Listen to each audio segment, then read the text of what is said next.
Arada bir şöyle karıştırıyoruz ki dağılsın diye dostlar.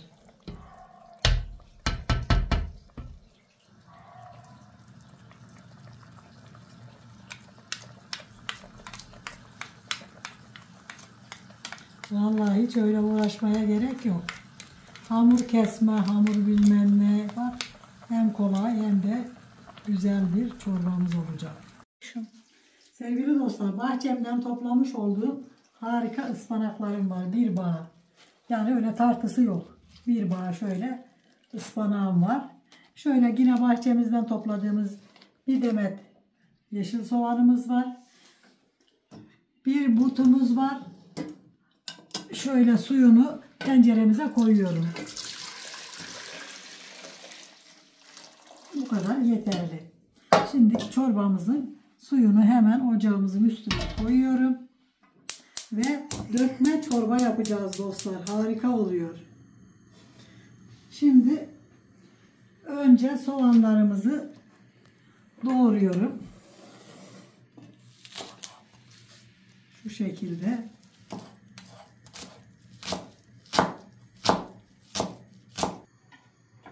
Hemen soğanlarımızı tenceremizin içine alıyoruz. Böyle çok küçük doğramıyoruz dostlar. İri iri doğruyoruz.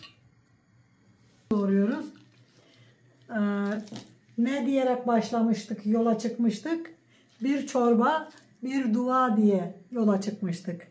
Şimdi duamızı okuma zamanı. Euzubillahimineşşeytanirracim. Bismillahirrahmanirrahim.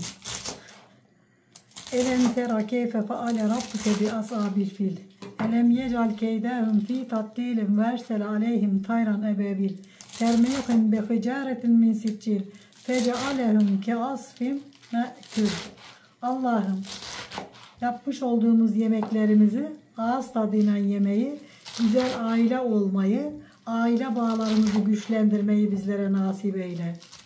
Bütün ailelerimizin, din kardeşlerimizin ve Allah'ın yaratmış olduğu bütün canlıların ve insanların evlerine dirlik, düzen, huzur, bereket nasip et ya Rabbim. Şimdi ne yapıyorum? Hemen arkasından bunları da atıyorum. Allah'ım, bulup da pişiremeyenlere yardım et. Pişirmeyi bilip de bulamayanlara da yardım et. Yemeği yapmayı nasip eyle ya Rabbim. Amin. Amin. Şimdi ıspanaklarımızı da koyduk. Şimdi sıra geldi hamurumuzu hazırlamaya.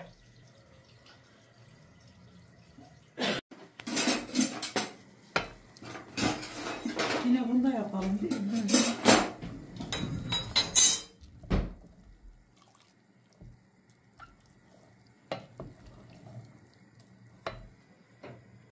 Bakın dostlar, yumurtalar küçük olduğu için ben 2 tane kırıyorum.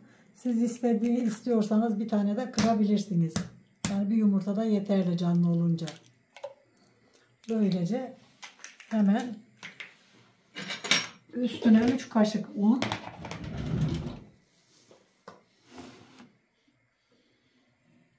1, 2, 3 kaşık un, 2 kaşık da yoğurt koyduk mu tamam. Şöyle 1, 2, 3 kaşık da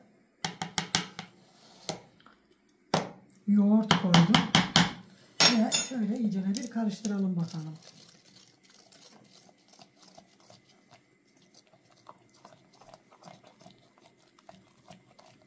Bakın dostlar.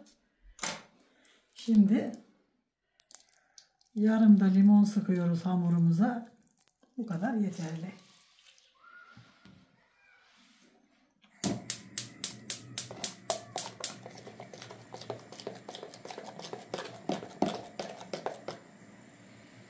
Bakın hamurumuzun akışkanlığı bu şekilde. Pürüzsüz bir hamurumuz oldu. Bu şekilde döküyorum.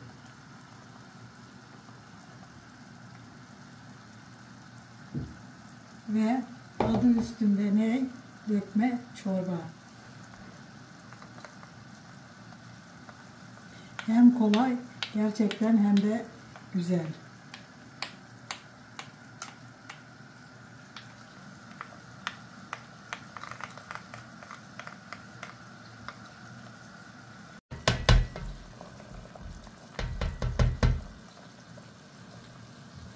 Gayet güzel, böyle yavaş yavaş.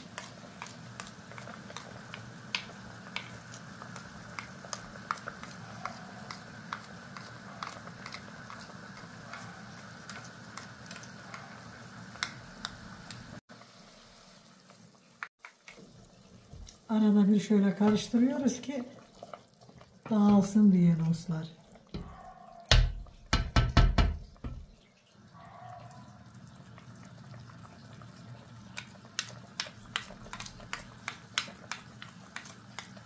Vallahi hiç öyle uğraşmaya gerek yok. Hamur kesme, hamur bilmem ne. Bak, hem kolay hem de güzel bir çorbamız olacak. Et suyu koyabilirsiniz, tavuk suyu koyabilirsiniz. Ben şimdi biraz daha koyacağım.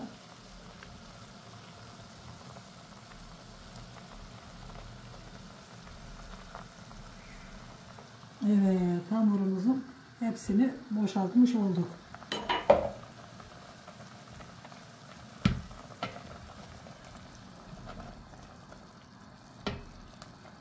Çok güzel oldu ya.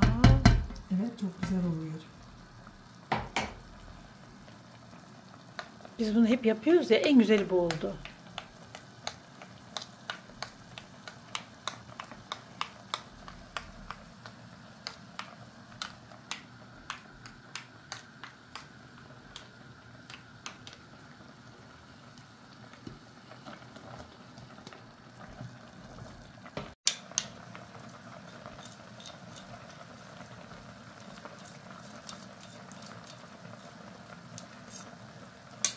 İşte bu kadar.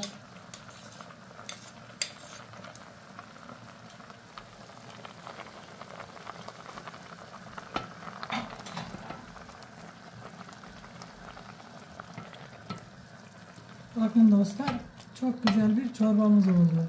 Şimdi bu hamurlarımız biraz pişene kadar kaynayacak. Biz ise bunun sosunu hazırlayacağız. Bunun için dostlar, şimdi de şöyle 2 tane yumurtamızı alıyoruz. Kırıyoruz. Ve içine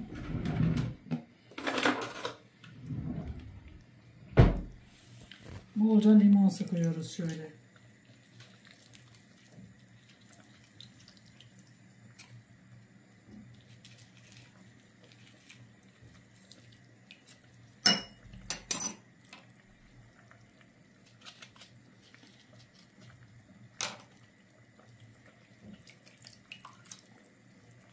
Bakın dostlar, limonumuzu sıktık.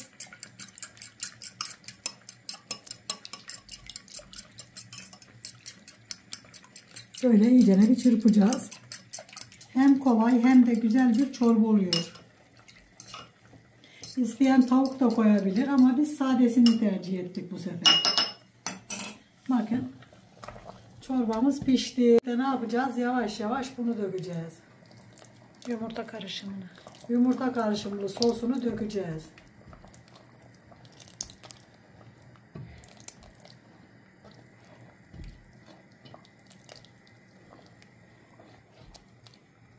Şöyle koyayım da ziyan olmasın, değil mi dostlar? Biz bu arada tuzumuzu atmadık. Tuzumuzu atacağız. Şöyle herkes tuzunu kendine göre atsın. Yemeğine göre atsın. Bu kadar tuz yeter.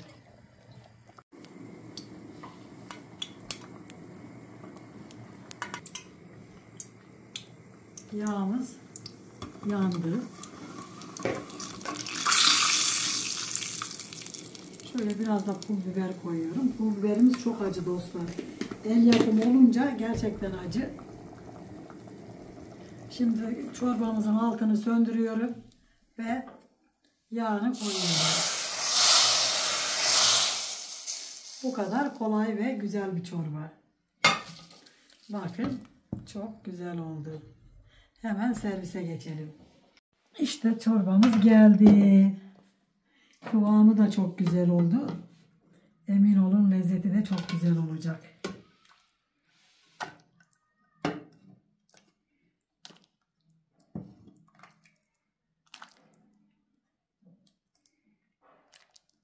İsteyenler yumurta katmayabilir. Tabii ki de herkes zevkine göre ama bunun olacağı bu.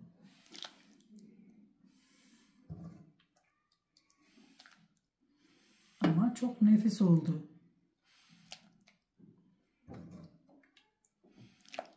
Evet.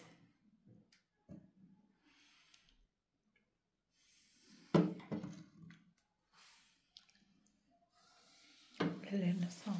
Çok keyifli görünüyor. Yapacak olana kolay gelsin, yiyecek olana afiyet olsun. Herkese hayırlı Ramazanlar olsun. Hoşça kalın, dostça kalın, Allah'a emanet olun.